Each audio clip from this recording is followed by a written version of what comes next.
একটা লাইন মনে পড়ছে খুব, দিয়ে শুরু করি। জিয়া তো কেয়া জিয়া, জিয়া তো কেয়া জিয়া, আপকি জিন্দেগি কো প্যার নেহি কিয়া। যদি আমরা নিজেদেরকে ভালো না বাসতে পারি, সেই জীবনের কি কোনো মূল্য আছে? আজকে যত মানুষ এই অনুষ্ঠান দেখছেন, তারা প্রত্যেকের জীবনকে ভালোবাসেন। আর এই জীবনকে ভালোবাসার ক্ষেত্রে সব থেকে যেটা বড় দরকার, সেটা হচ্ছে স্বাধীনতা। স্বাধীনতা, মুক্তি এবং এই বিরাট পৃথিবীতে এনজয় করা, এটাই হচ্ছে একমাত্র লক্ষ্য। এই লক্ষ্যে যদি আপনি পৌঁছতে না পারেন, তাহলে ডেফিনেটলি মনে হবে জীবন ব্যর্থ। আর তার জন্য দরকার হচ্ছে চলাফেরা করতে পারাটা। মোস্ট ইম্পর্টেন্ট হচ্ছে এই জায়গাটা, চলতে ফিরতে পারাটা। কিন্তু এরকম বহু মানুষ আছেন যাদের কথা ভেবে আমাদের খুব খারাপ লাগে। কারণ কি, এটা টিভিতে একটা থিওরিটিক্যাল প্রোগ্রাম করতে আমি আজকে বসিনি। সামনে থেকে পরিবারের মানুষকে, নিকট আত্মীয়দেরকে, প্রতিবেশীদেরকে, বন্ধু বান্ধবকে, অনেক ক্ষেত্রে তাদের বাবা মাকে I have seen several Times, বারবার করে দেখেছি যে এই মানুষগুলো যন্ত্রণা ক্লিষ্ট মুখে জীবনকে অভিসম্পাত করছে, জীবনকে অভিশাপ দিচ্ছে। আর বেঁচে লাভ নেই, আর মনে হয় পৃথিবীতে থেকে কোনো লাভ নেই। I have heard several Times, আমি বারবার করে বলছি, অনেকবার আমি শুনেছি মানুষকে এটা বলতে। তো আসুন, তাদের জন্য শল্য চিকিৎসার প্রয়োজন নেই, বিরাট বাজেটের টাকা পয়সা। আরে টাকা পয়সা কি সবার থাকে? শল্য চিকিৎসা করার মতো জোর কি সবার থাকে? মানসিকতা কি সবার থাকে? দরকার নেই। আজ এই ট্রিটমেন্টের কথা আমরা নতুন বলছি না। অন্তত পক্ষে সিটিভিএন এই প্রোগ্রাম 20 বছরের উপর মানুষ দেখছেন। সারা পশ্চিমবঙ্গ সহ সারা ভারতের বিভিন্ন প্রান্তে মানুষের পরিচিতি আছে ভিস্কো সাপ্লিমেন্টেশন সম্পর্কে। এফডিএ আমেরিকা এবং WHO অর্থাৎ ওয়ার্ল্ড হেলথ অর্গানাইজেশনের রেকমেন্ডেড এবং অ্যাপ্রুভড এই চিকিৎসা অত্যন্ত কম খরচে আপনার মুখে হাসি নিয়ে আসতে পারে। বাই দ্য ওয়ে, আপনার হাঁটুর ব্যথাও সারাতে পারে। যে হাঁটুর ব্যথা আপনার কাছে আজকে পেইনফুল, তাকে রিলিজ করে দিতে পারে, আপনি রিলিফ পেতে পারেন এখান থেকে। কিভাবে? আসুন বিস্তারিত এক্সপার্টিজ যারা রয়েছেন তার থেকে শুনে। আমাদের সঙ্গে বিশিষ্ট রিউম্যাটোলজিস্ট ডক্টর প্রসেনজিৎ বড়াল আজকে লাইভ অ্যান্ড এক্সক্লুসিভ অনুষ্ঠানে সিটিভিএন এই মঞ্চ থেকে রয়েছেন। আমি স্বাগত জানাবো আজকে আপনাকে এই অনুষ্ঠানে। নমস্কার। আমি আমার অভিজ্ঞতা, তুমি এক্ষুনি বলছিলে না, মানে এই যে অভিজ্ঞতাটা, এত বছরের অভিজ্ঞতা, তো 18-19 বছর প্র্যাকটিস করছি। এই একটা বয়সের পরে না মানুষ আর সেই লাঠি আর নয়তো আত্মীয় স্বজনের হাত, কারণ ছেলেমেয়েরা এখন সব দূরে চলে গেছে, ছেলেমেয়েরা এখন আর সঙ্গে নেই। অধিকাংশ পরিবারেরই ছেলেমেয়েরা সঙ্গে নেই, তারা বাইরে চাকরি করছে। মনের কথা বলছে। এবং তারা কি করছে, তারা একটা অসহায়। মানে আমি দেখেছি অনেক বৃদ্ধ মানুষ তার স্ত্রীকে সঙ্গে নিয়ে হাত ধরে আসছেন চেম্বারে, ডাক্তারবাবু আমি এত জায়গায় ঘুরেছি, আমি অপারেশন করতে চাই না, আমার হাঁটুটা ঠিক করে দিন। বা স্ত্রী আসছে স্বামীর হাত ধরে, কারণ আর তৃতীয় পার্সন নেই। সন্তানেরা বড় হয়ে সব যে যার জায়গায় চাকরি করতে চলে গেছে, তাদের সাপোর্ট তুমি পাবে না। এটা একটা ইদানিং আমাদের ভারতবর্ষে, পৃথিবীর অন্য জায়গায় তো অনেক আগেই হয়েছে, জাপানে অনেক আগেই হয়েছে, কিন্তু আমাদের ভারতবর্ষে এটা একটা বার্নিং প্রবলেম যে আমরা পরিবারকে পাশে পাচ্ছি না বেশি বয়সে, প্রচুর। এবং সেই জন্যই আমি বলি যে দেখুন, আপনারা আত্মনির্ভর হন। আত্মনির্ভর হলে, নিজের পায়ে নিজে দাঁড়াতে পারলে কিন্তু অনেক জায়গা থেকে আপনি অনেক কষ্ট, দুঃখ থেকে অনেক মুক্তি পাবেন। কারণ এই হাঁটতে না পারার যন্ত্রণাটা নেওয়া যায় না। মানে মানুষকে হুইল চেয়ারে আসতে হচ্ছে, হুইল চেয়ারটা ঠেলছে কে? তার হাজবেন্ড। স্ত্রী হুইল চেয়ারে আসছে, তার হাজবেন্ড তাকে ঠেলে নিয়ে যাচ্ছে। এগুলো আমাকে চেয়ারে বসে দেখতে হয়। আমি প্রায়ই তো আমাকে এই ঘটনা ফেস করতে হয়। এবং আপনাদের আমি একটা কথা বলবো, দেখুন হাঁটুর আর্থ্রাইটিস হচ্ছে সব থেকে কমন আর্থ্রাইটিস। আমরা ফোনটা নিয়ে আমরা একদম আমরা আপনাদের ফোন নেব, আপনাদের যন্ত্রণা উপশম করবার চেষ্টা করবেন। ডাক্তার ওকে রয়েছেন ফোনে। হ্যালো। হ্যাঁ, ফোনে বলছি, আমি ঝাড়গ্রাম জেলার রামগড় থেকে সৌম্যজিৎ মুখার্জি। আচ্ছা, কি হয়েছে বলুন। স্যার, আমার হাঁটুটার গোড়ালিটার কাছে, মানে হাঁটুটা, আমি গান টান শুনি তো প্রচুর পরিমাণে মানে কিছুটা ব্যথা অনুভব হচ্ছে। তো তো এটা আমার হচ্ছে 5-6 দিন ধরে হচ্ছে। তো আমি আপনাদের এখানে লাইন ধরানোর জন্য প্রচুর চেষ্টা করেছি, কিন্তু আমি পাইনি। সিরিয়াল সমস্ত দেখি, ঘুরে ঘুরেই ওই মোবাইলেই দেখা হয়। আর তো আজকেও আমি পেতাম না, কিন্তু অনেক আগে থেকে আমি মানসিকভাবে অস্থির হয়ে পড়ছিলাম এই কলটার জন্য, ওই জন্য আমি করলাম। তো ব্যথাটা আমার হয়েছে কিছুদিন ধরে হলো আছে। আমি পড়ার সময় যখনই পড়ে ডাক্তারি উঠে পড়ছি বা চলাফেরা করছি, বা আমি হয়তো কোনো জিনিসকে একটা এক্সরে লাগবে। এই দুটো নাম্বার যে টিভিতে দেখাচ্ছে এই নাম্বারগুলো লিখে রাখুন, এবং আপনি এই যে নিচে দেখতে পাচ্ছেন নাম্বারগুলো, এই নাম্বারে ফোন করলে কিন্তু অবশ্যই অ্যাপয়েন্টমেন্ট পাবেন। একটা ব্যবস্থা করা যাবে, একটা ব্যবস্থা আমি করে দেবো, নিশ্চয়ই করে দেবো। আপনি এটাকে এক্সরে করে আমার সঙ্গে যোগাযোগ করুন, তাহলে কিন্তু, এবং এক্সরেটা দাঁড়িয়ে করবেন, এক্সরেটা শুয়ে করবেন না, দাঁড়িয়ে এক্সরে হবে, এবং দুটো হাঁটুর এক্সরে হবে। আমি যেটা বলছিলাম, মানে উনি ফোন করেছেন, ওনার কষ্ট, এই যে কষ্ট, এই যে যন্ত্রণা, এই মানুষকে ছটফট করিয়ে মারছে। এবং এটা মনে হয় ডাক্তার সবথেকে বেশি প্রবলেম, এই হাঁটুর ব্যথা আমি মানে সমস্ত জায়গায় এটা কিন্তু আমাদের ভারতবর্ষে শুধু না, সারা পৃথিবীর, all over Europe, all over America, সব জায়গায় তুমি দেখবে হাঁটুর প্রবলেম। কিন্তু ওরা কিভাবে সলভ করলো, ওরা কিভাবে, ওদের অ্যাপ্রোচটা কি ছিল, এখনো সেটা আছে। তুমি ইউরোপে যাও, তুমি ইউএসএ তে যাও, তুমি তোমার টনসিল অপারেশন করতে পারবে না। Tonsil operation is illegal. কেন ইলিগাল? তুমি অঙ্গহানি করতে পারবে না যতক্ষণ না খুব প্রয়োজন হবে। তোমার পাকে আমি তখনই কাটতে পারবো যখন পায়ে অ্যাম্পুটেশন দরকার হবে। সুতরাং হাঁটু রিপ্লেসমেন্ট করা আমাদের দেশে যারা মুড়িমুড়কির মতো হয়, সেটা কিন্তু অন্যান্য দেশে হয় না। তুমি হার্ভার্ডের রিপোর্ট যদি দেখো, 100 জনের মধ্যে 3 জনের রিপ্লেসমেন্ট হয়, বাকিদের কিন্তু রিপ্লেসমেন্ট হয় না। তাহলে হোয়াট ইজ দ্য ওয়ে, তারা কি করে বেঁচে আছে? মানে সেই সাবস্টিটিউটটা হয়তো ইন্ডিয়াতে সেই আন্দাজে এখন এসছে, ইদানিং অ্যাভেলেবল।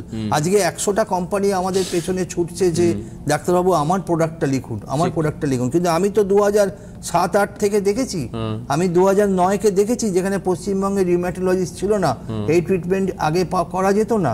এটা কিছুই না, আপনার হাঁটুতে ব্যথা যেটা হচ্ছে, আমি একটু শর্টে আপনাদের সুবিধার জন্য বলে দিই, হাঁটুর ব্যথাটা কিন্তু জেনারেলি হয় বয়স থেকে, এজ, এবং আপনি কতটা দৌড়দৌড়ি করেছেন আপনার জীবনে সেটার ওপর। এবং এটা দুটো হাড় ক্ষয়ে যায়, হাড় ক্ষয়ে ঘষা লেগে ব্যথা হয়, আর কিচ্ছু না। দুটো হাড়ে ঘষা লাগছে এবং ঘষা লেগে ব্যথা হচ্ছে। আমি একটা ছোট ফিল্ম দেখিয়ে দেবো। কিন্তু এই ঘষা লাগাটা কমাতে গেলে একটা হচ্ছে, আমি দেবাশিস আগেও বলেছি যে দুটো শব্দ আমাদের জীবনে খুব জরুরি। একটা হচ্ছে কিওর, একটা হচ্ছে রিলিফ। আচ্ছা, একটা হচ্ছে আমি আরাম পেলাম, একটা হচ্ছে আমি সুস্থ হলাম। দুটো কিন্তু আলাদা। এই ট্রিটমেন্ট যেটা করে সেটা হচ্ছে সে তোমাকে আরামটা দেবে, তুমি তোমার ব্যথাটা ভুলে যাবে, এবং সেটা টাইম করতে করতে, বারবার রিফিল করতে করতে, বারবার করতে করতে একটা সময় আসবে যখন কার্টিলেজটা তৈরি হয়ে যাবে। একটা 80 বছরের লোক, সে কাছে এক্সপেক্ট করা যায় না যে তার হাঁটুতে কার্টিলেজ তৈরি হবে। আমি এখানে টিভিতে বসে আজে বাজে কথা বলে লাভ নেই, একদম সত্যি ঘটনা বলছি। কার্টিলেজ তৈরি করা ঈশ্বরের আশীর্বাদ ছাড়া হয় না, এবং খানিকটা আপনার চেষ্টাও লাগবে। একটু অল্প বয়সে তাও হতে পারে, কিন্তু 70-80 বছর বয়সে কার্টিলেজ তৈরি, মানে সেই সময় তো এমনি সব ক্ষয়িষ্ণু আর কি। কিন্তু যেটা করতে পারা যাবে সেটা হচ্ছে লুব্রিকেশন। এই দুটো হাড়ের মাঝখানে একটা জেল ইনজেকশন দিলে কিন্তু লুব্রিকেন্টটা হবে। টিভিতে দেখুন, আমি চট করে দেখাচ্ছি যে কিভাবে আমাদের হাঁটুটা খারাপ হয় এবং কি অ্যাকচুয়ালি ঘটে ঘটনাটা। আমি এটা অত্যন্ত জরুরি একটা ফিল্ম, ভালো লাগবে দেখতে, এবং দেখতে পাবেন যে কিভাবে হাঁটুটা নষ্ট হয়। দেখুন, আমরা দেখাচ্ছি, আপনারা দেখুন। এটা হচ্ছে মানুষের নর্মাল হাঁটু। নর্মাল হাঁটু যেভাবে থাকে, সামনে মালাই চাকি, ওপরে একটা হাড়, নিচে একটা হাড়, মালাই চাকিটা সরিয়ে দিলে এক্স্যাক্টলি এই পিকচারটা দেখা যায়। এটা নর্মাল হাঁটু, ওপরে একটা হাড়, কিন্তু মাঝখানে সাদা যে অংশটা সেটা হচ্ছে আর্টিকুলার কার্টিলেজ, এবং দুটো বাতাসার মতো দেখতে পাচ্ছ, দুটো হাড়ের মাঝখানে কিন্তু দুটো বাতাসার মতো জিনিস আছে। এবার আমি একটু কাছ থেকে দেখাচ্ছি, এই কার্টিলেজ কিন্তু যখন আমাদের মুভমেন্ট হয়, এবার দেখো মুভমেন্টটা যখন হবে, এই কার্টিলেজটার ওপরে হচ্ছে, দেখো মুভমেন্টটা হাড়ের সঙ্গে কিন্তু লাগছে না, দুটো হাড় ঘষা লাগছে না, মাঝখানে এই আর্টিকুলার কার্টিলেজটা থাকার জন্য এই হাড়ের ঘষাগুলো লাগছে না। খুব স্মুথ, অত্যন্ত স্মুথ একটা মুভমেন্ট হচ্ছে, এবং ভেতরে একটা জেলি জাতীয় পদার্থ থাকে, সাইনোভিয়াল ফ্লুইড।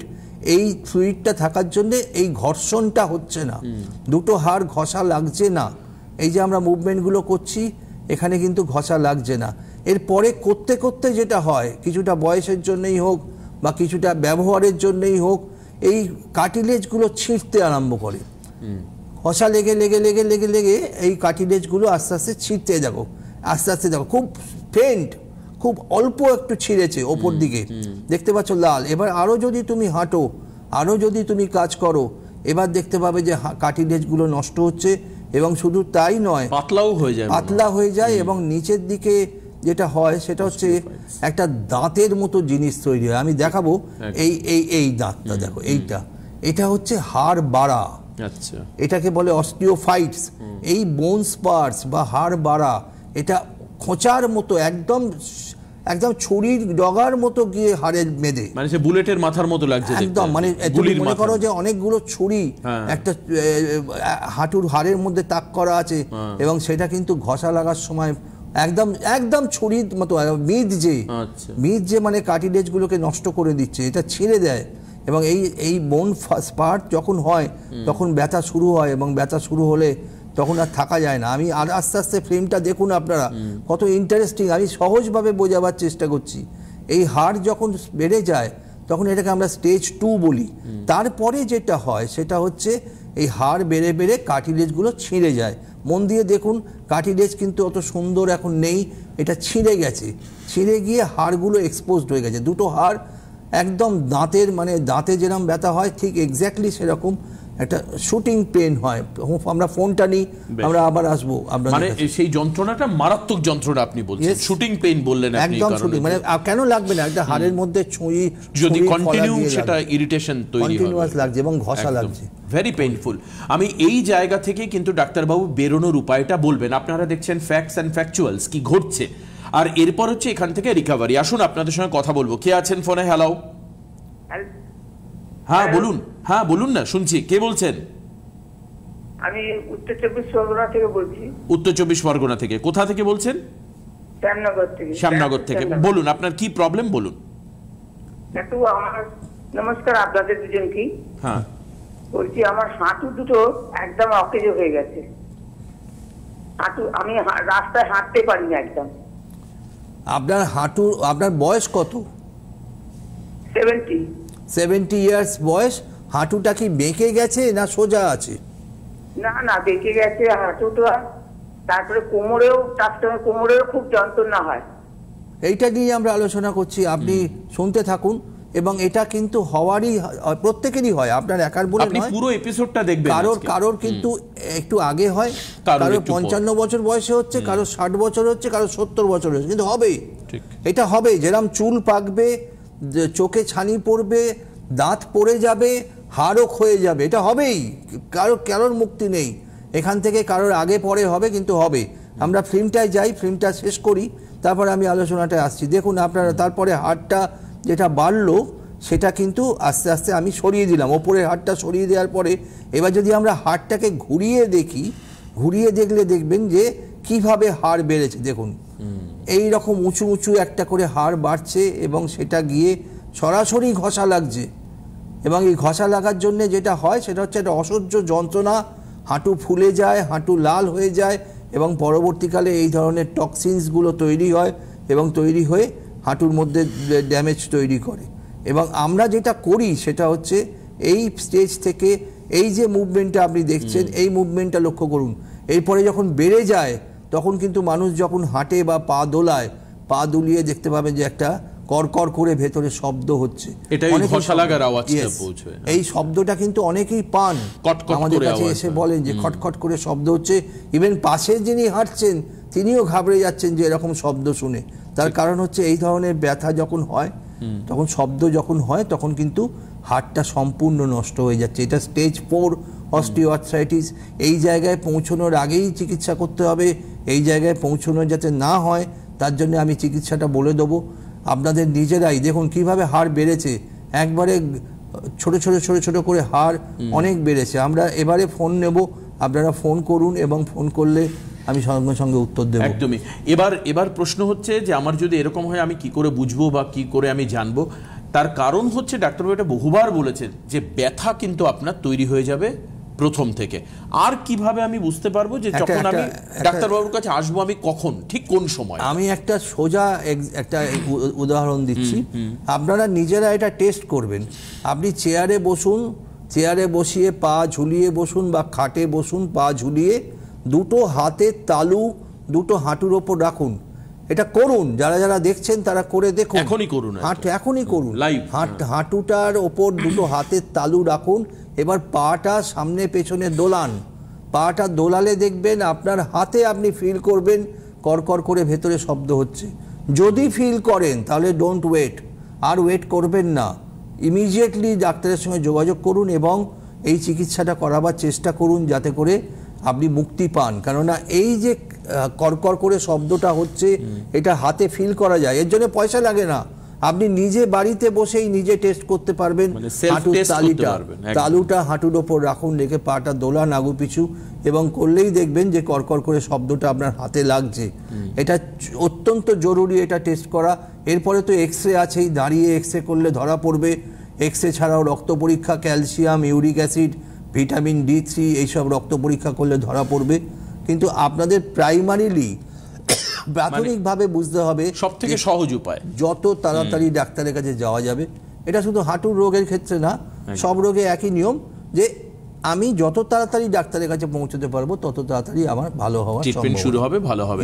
কিন্তু অনেকেই আমায় প্রশ্ন করেন, আমাকে সেদিনই একজন জিজ্ঞেস করছিলেন যে ডাক্তারবাবুর চেম্বারগুলো যদি একবার বলে দেওয়া যায়। আমরা চেষ্টা করব সেই চেম্বারগুলো আপনাকে জানিয়ে দেওয়া। আমি আগে ট্রিটমেন্টটা দেখি, ট্রিটমেন্টটা দেখে নিন। আপনারা রেডি হয়ে থাকুন, কারণ হেল্পলাইন নাম্বার এবং অন্যান্য ইনফরমেশন লিখতে হবে। আপনারা ক্যামেরাটা রেডি রাখুন যাতে সব কিছু আমরা দেখাবো, সেগুলো ছবি তুলে নেবেন। এবার আমরা আসি ট্রিটমেন্টে। এত কথা হলো, এত কথার মধ্যে আমাদের টাইম তো খুবই কম।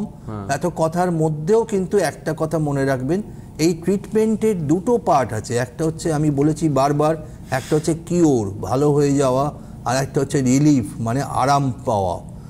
আমরা প্রথমে যে ট্রিটমেন্টটা করব, মানে যেটা করি, সেটা হচ্ছে হাঁটুর ভেতরে জেল ইঞ্জেকশনটা পুশ করা হয়। এই জেলটার নাম হচ্ছে সোডিয়াম হায়ালুরনেট। এই ইঞ্জেকশনটার নাম আমি বলে দিলাম, এখন সারা পৃথিবীর লোক জানে, আপনি নেটে সার্চ করলে পেয়ে যাবেন। এই সোডিয়াম হায়ালুরনেট একটা জেলি জাতীয় পদার্থ, যেটা কবজায় তেল দেওয়ার মতো। মানে আমি যদি সহজ বাংলায় বলি, আপনার কবজায় তেল দিতে হবে, তেল দিলে ওই ক্যাচ ক্যাচ শব্দটা চলে যাবে। সুতরাং এই তেলটা দেওয়া জরুরি। এই তেলটা দিতে গেলে কিন্তু হাঁটুর মধ্যে ইঞ্জেকশন নিতে হবে, এবং নিলে আপনার ব্যথা কমে যাবে। এই হাঁটুর মধ্যে ইঞ্জেকশনটা যেটা দেওয়া হয় তার একটা লাইভ ছবি, সত্যিকারের যেটা করা হয়, আমার চেম্বার থেকে তুলে আনা ছবি আমি দেখাবো আপনাদের। এবং এটা দেখুন, এটা দেখলে বুঝতে পারবেন যে অ্যাকচুয়াল প্রসেসটা খুব একটা কষ্টদায়ক নয়। হাঁটু পেশেন্টকে শুইয়ে হাঁটুটা পরিষ্কার করে নেওয়া হয়। পরিষ্কার করে নেওয়ার পরে আমি একটু স্প্রে ইউজ করি, স্প্রে করলে অবশ হয়ে যায়। এইবার দেখুন যে এই যে ইঞ্জেকশনটা দেখতে পাচ্ছেন, এটা সোডিয়াম হায়ালুরনেট, একটা জেলি জাতীয় পদার্থ, অল্প পরিমাণ থাকে, এবং এটা হাঁটুর মধ্যে পুশ করা হয়। পুশ করতে 10 সেকেন্ড লাগে। এই যে হাঁটুর মধ্যে পুশ করা হচ্ছে, এই ট্রিটমেন্টটার নামই ভিস্কো সাপ্লিমেন্টেশন। এই চিকিৎসার নাম ভিস্কো সাপ্লিমেন্টেশন। এই চিকিৎসা ইমিডিয়েট 15 মিনিটের মধ্যে রিলিফ দেয়।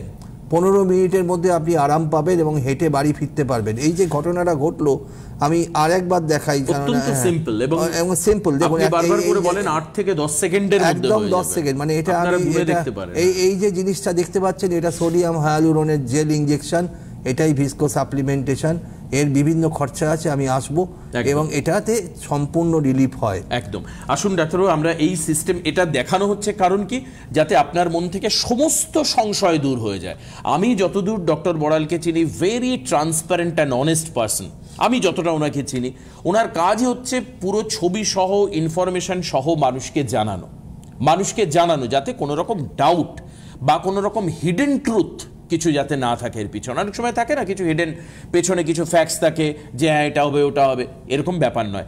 এমনকি ডাক্তারবাবু এমন একজন মানুষ যিনি এখানে বসে টিভিতে চার্জেস পর্যন্ত বলে দেন, যার পেছনে কোনো হিডেন চার্জ নেই, যাতে সমস্ত রকম ডাউট মানুষের ক্লিয়ার হয়ে যায় জায়গাটা থেকে, কোনো রকম কনফিউশন যাতে না থাকে। আমরা ফোনটা নেব। কে আছেন ফোনে? হ্যালো। হ্যাঁ, নমস্কার। কোথা থেকে বলছেন? নমস্কার দাদা, আমি বিকাশ কথা বলছি টালিগঞ্জ থেকে। বলুন, কি হয়েছে আপনার? বলছি অ্যাকচুয়ালি আমার না, আমি আমার জেঠুর ব্যাপারে একটু কথা বলবো। সে আমার কাছে নেই এখন, আমি তো অফিসে। তো সে কদিন আগে সিঁড়ি থেকে পড়ে গিয়েছিল, ঠিক আছে? তো পড়ে গিয়ে তার কোমরে চোট লাগে, তারপরে ডাক্তারের কাছে গিয়ে এক্সরে করিয়ে, তো সব ঠিক আছে, এক্সরে দেখাচ্ছে, কিন্তু ব্যথাটা মোটেই কমছে না। সে এখন ঠিক করে চলতে পারছে না, বিছানা থেকে উঠতে গেলে অসুবিধা হচ্ছে। এখন কি করা যেতে পারে টালিগঞ্জের বাবু যদি একটু বলতেন, বা আপনার কাছে যেতে চাইছি তাহলে সেটা কি করতে হবে, কিভাবে সম্ভব? আপনার বাড়ির কাছে টালিগঞ্জে মেনকা সিনেমার পাশে আমার চেম্বার মেডিনোভা ডায়াগনস্টিক, একবার ওখানে আনুন, সোম বুধ দুদিন পাবেন, আমরা দেখে যেটা করার করে দেবো। একদম আপনার বাড়ির কাছে টালিগঞ্জে মেডিনোভা ডায়াগনস্টিক, আমি ঠিকানাগুলো দিয়ে দেবো, এবং সেটা হচ্ছে মেনকা সিনেমার পাশে। আপনাকে একবার আনতে হবে, আপনার যেটুকে একবার আনুন, আমরা ঠিকানাগুলো দিচ্ছি, আপনারা ছবি তুলে নিন। একদম এক এক করে আপনারা দেখুন, আমি মুখে একবার আপনাদেরকে বলেও দিচ্ছি। হেল্পলাইন নাম্বার যেটা, সেটা ডাক্তারবাবু আগের অনুষ্ঠানেও বলেছিলেন, এটা কিন্তু central helpline number. That means কি, এই নাম্বারে ফোন করলে আপনি সমস্ত চেম্বার, মানে যেগুলো আমি এরপরে বলবো, সমস্ত চেম্বারেই বুক করতে পারবেন। হ্যাঁ, এই যে নাম্বারগুলো আপনি দেখছেন টিভি স্ক্রিনে, 9831256758, 8334925242 এবং 9330525584, এই নাম্বারে। কিন্তু একটা জিনিস মাথায় রাখতে হবে এক্ষেত্রে, সেটা কি? সেটা হচ্ছে যিনি আগে নাম লেখাবেন তিনি আসলেবেন পরে, দেখাতে পারবেন আগে, তা কিন্তু নয়। যে আগে আসবে সে দেখাতে পারবে আগে। First come first serve basis, এই হচ্ছে বেসিসে দেখতে হবে। কোথায় দেখুন, মানডে এবং ওয়েডনেসডে, অর্থাৎ সোমবার এবং বুধবার 10টা থেকে 3টে পর্যন্ত মেডিনোভা ডায়াগনস্টিক, যেটা হচ্ছে শরৎ চ্যাটার্জি স্ট্রিটে রবীন্দ্র সরোবর স্টেডিয়ামের কাছে, বিসাইড মেনকা সিনেমা, কলকাতা। আমি এক্ষুনি যেটা বললাম, এক্ষুনি যে অ্যাড্রেসটা আপনি বলে দিলেন, কলকাতা থেকে আসা সব দিক দিয়ে সুবিধা হচ্ছে। এটা মেডিনোভা ডায়াগনস্টিক, এটা হচ্ছে সোমবার এবং বুধবার, এবং এটা রবীন্দ্র সরোবর মেট্রো স্টেশন থেকে একটুখানি বেশি দূর নয়। রবীন্দ্র সরোবর মেট্রো স্টেশন থেকে আপনারা এমনি হেঁটেই আসতে পারবেন একটা। আর 2 নম্বর হচ্ছে মেনকা সিনেমার ঠিক পাশে, খুঁজে পাওয়ার কোনো অসুবিধে নেই। এটা বড় জায়গা, এগুলো সবকটাই বড় জায়গা এবং সবাই চেনে। সুতরাং মেডিনোভা ডায়াগনস্টিক সোমবার বুধবার, এর পরেরটা হবে বৃহস্পতিবার। এর পরেরটা আমরা দেখছি এভরি থার্সডে, অর্থাৎ প্রতি বৃহস্পতিবার। কোথায়? ভেন্যুর নাম হচ্ছে বিজয়া ডায়াগনস্টিক সেন্টার। কোথায় এটা? Kasba, Rajdanga, Bosepukur stop, near Acropolis mall. অ্যাপয়েন্টমেন্টের টাইম হচ্ছে 10টা থেকে 2টো পর্যন্ত। এই সম্পর্কেও ডাক্তারবাবু বলে দেবেন, কারণ বোসপুকুর শুনলেই আমাদের দুর্গা মণ্ডপ আর দুর্গা পুজোর কথা মনে পড়ে। বোসপুকুরের পুজো একদম উল্টো দিকে, একদম উল্টো দিকে, এবং এটা কিন্তু এটাও বেশ বড় জায়গা। আপনাদের ওখানে খুঁজে পেতেও অসুবিধা হবে না, এবং ওখানে ব্যবস্থা সব রকম দেওয়া আছে, এবং অ্যাম্বুলেন্স বা স্ট্রেচার বা হুইল চেয়ার সব রকম ব্যবস্থা আপনারা সবগুলোতে পাবে। আমার প্রত্যেকটা চেম্বারেই কিন্তু লোক রাখা আছে, যারা অ্যাম্বুলেন্স বা স্ট্রেচার বা হুইল চেয়ার, যার যেটা প্রয়োজন হবে সেটা পাবেন। পর্যাপ্ত বসার জায়গা আছে এবং যথেষ্ট টয়লেট ফেসিলিটি এটাও আছে। সুতরাং আপনাদের অসুবিধে হবে না। শুধু দয়া করে অনুরোধ, এই জায়গাটা যখন আসবেন তখন একটু হাতে সময় নিয়ে আসবেন, কেননা এগুলোতে অনেক বেশি লোক অ্যাপয়েন্টমেন্ট করে। একটু সময় নিয়ে আসবেন যাতে সুবিধা হয়, কারণ চিকিৎসা করতে তো একটা টাইম লাগে, চিকিৎসার টাইমটা দিতে হবে। এই দুটো হচ্ছে দক্ষিণ কলকাতা মেডিনোভা, আর এটা কসবা, পূর্ব কলকাতার লোকেরা এখানে আসতে পারেন। এবং অনেকে আমি দেখেছি দক্ষিণ 24 পরগনা থেকে আসেন, তারা কিন্তু বালিগঞ্জ স্টেশনে নেবে, এখানে আসতে পারেন, খুব একটা অসুবিধে নেই। এরপরে দুটো আছে, সেটা দক্ষিণ নয়, একটা উত্তর এবং একটা মধ্য কলকাতা। এটা কোথায়? স্যাটারডে হচ্ছে স্যাটারডে ফার্স্ট, মানে প্রথম শনিবার এবং তৃতীয় শনিবার।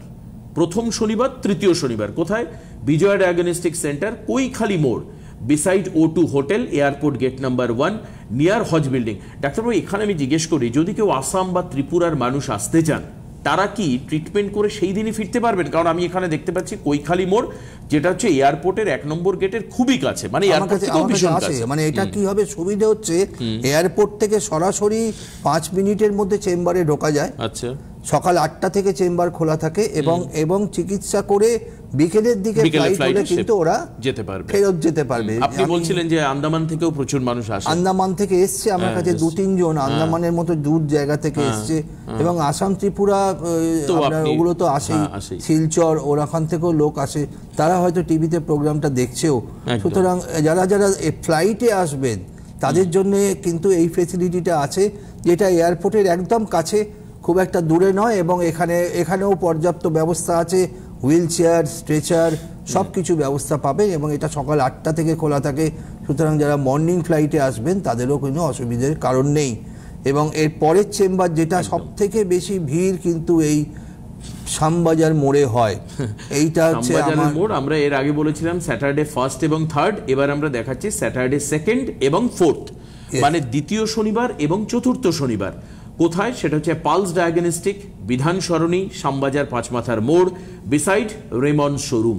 অত্যন্ত রিনাউন্ড জায়গা, এবং নর্থ কলকাতার প্রচুর মানুষের জন্য আসার কিন্তু সুবিধা হচ্ছে শ্যামবাজার পাঁচমাথার। তোমাকে বললে ভাববে যে আমরা যখন বলি যে এখানে খুব ভিড় আছে, বলছে না ডাক্তারবাবু আমি এখানেই দেখাবো, আমি অ্যাড্রেসগুলো দিলাম, এবার আমরা আপনাদের ফোন নিতে পারবো, অসুবিধা নেই, আপনারা ছবি তুলে নিন। মানে এই শ্যামবাজার সম্বন্ধে একটা দুটো গল্প বলি। মানে আমি একটা দেখেছিলাম, একটা ফোন আছে, নিয়ে নিই, তারপর শুনবো। কে আছেন ফোনে? হ্যালো, নমস্কার, আমি সন্দীপ কুমার দত্ত বলছি দিল্লি থেকে। আচ্ছা, বেশ, বলুন। আমি কলকাতায় গিয়ে দাদার কাছে আমি ইঞ্জেকশন নিয়ে এসেছিলাম। আচ্ছা, তারপর এখন কেমন আছেন? এখন কি হয়েছে, হাঁটুর উপরের দিকটা একটু বেশি চলাফেরা করলে, বা একটু বাজারে 10 কেজি মাল নিয়ে এলে বা 5 কেজি মাল নিয়ে এলে পা ফুলে যাচ্ছে। তাহলে এ তো কতদিন আগে নিয়েছিলেন? হ্যালো, ইঞ্জেকশনটা কতদিন আগে হয়েছিল? এই তো আপনার 3-4 মাস আগে দিয়ে নিয়েছিলাম 15,000 যেটা দিয়েছিলেন, ওইটা নিয়েছেন। ঠিক আছে, আপনি 5 কেজি অবধি আমরা অ্যালাউ করতে পারি, তবে 10 কেজিটা তুলবেন না। 10 কেজি তোলাটা মানে আপনার ওজনের সঙ্গে আরো 10 কেজি ওজন যোগ হয়ে সেটা হাঁটুর ওপর গিয়ে পড়ছে, এই একটা কথা। আর নিক্যাপ পরে কাজ করবেন, এবং বরফটা ভুলবেন না, বরফটা কিন্তু দিতে হবে। আপনি দিল্লি থেকে এসে নিয়েছেন, রেগুলারলি আমাদের সঙ্গে ভিডিও কলে কথা বলতে পারেন বা হোয়াটসঅ্যাপে যোগাযোগ রাখতে পারেন, কোনো অসুবিধা নেই। আপনার হাঁটু ভালো থাকবে এবং ভালো থাকুন, কিন্তু একটু বুঝে চলতে হবে।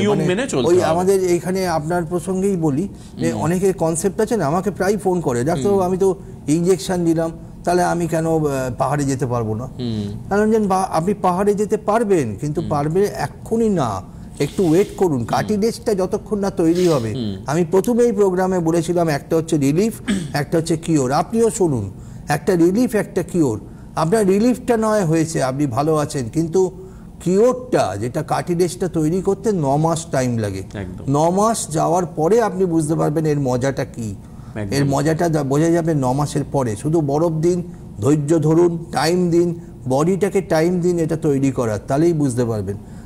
আমি এবার খরচাগুলো বলে দেবো। এবং আমি এই শ্যামবাজার সম্বন্ধে যেটা বলছিলাম, এই একটা কথা না বললেই নয়।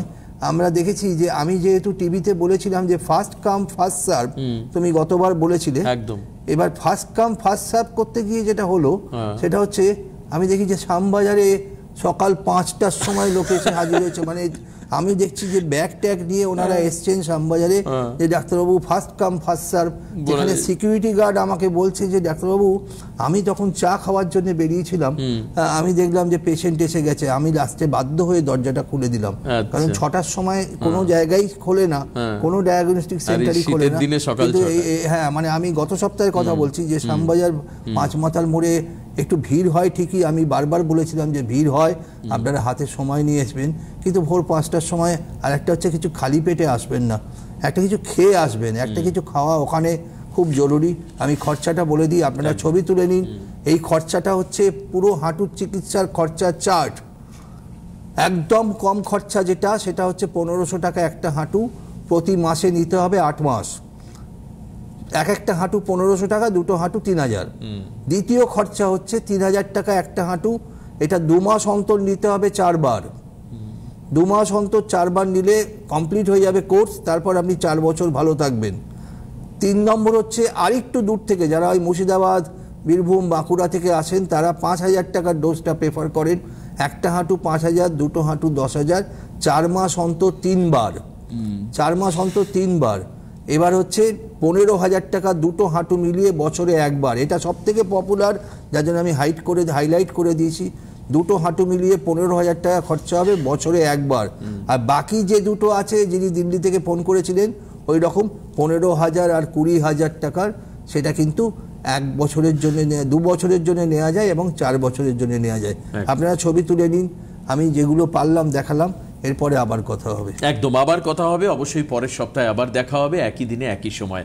আপনারা সঙ্গে থাকবেন, ভালো থাকবেন, সুস্থ থাকবেন, হাঁটুকে বাঁচিয়ে রাখবেন। আজকে এখানে শেষ করব। অনেক অনেক ধন্যবাদ ডাক্তারবাবুকে। নমস্কার সবাইকে।